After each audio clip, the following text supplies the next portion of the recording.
பணம் எப்படி நமக்கு வசீகரமாகுது? பணம் ஒரு ஈர்ப்பு சக்தியா? அப்படின்னா, பணம் நிச்சயமாக ஒரு ஈர்ப்பு சக்தி தான். பிரபஞ்சத்துக்கும் பணத்துக்கும் ஒரு மிகப்பெரிய சந்தர்ப்பம் இருக்கு.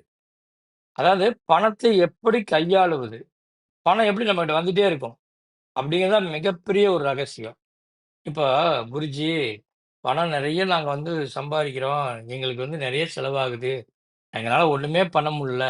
இந்த பணத்த எப்படி எடுத்து வைக்கிறது நாங்க? அப்படிங்கும்போது, நான் ஒரு நாளைக்கு ரூ. 1000 சம்பாரிக்கிறேன். ஆனா, அந்த ரூ. 1000ல ஒரு ரூ. 100 கூட என்னால நிறுத்த முடியல. அப்படின்னு சொல்ற எல்லாருமே, முதல்ல நீங்க ஃபாலோ பண்ணக்கூடிய விஷயமே, இந்த 786ன்னு ஒரு நோட் இருக்கும்.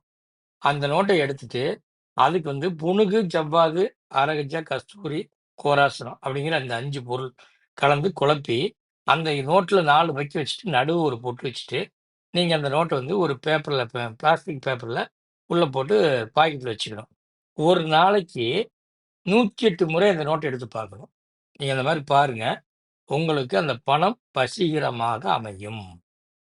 இத பார்த்துட்டு அடுத்து நீங்க என்னங்கிறத நீங்களே முடிவு பண்ணுவீங்க. பணம் உங்கள தேடி வரும்.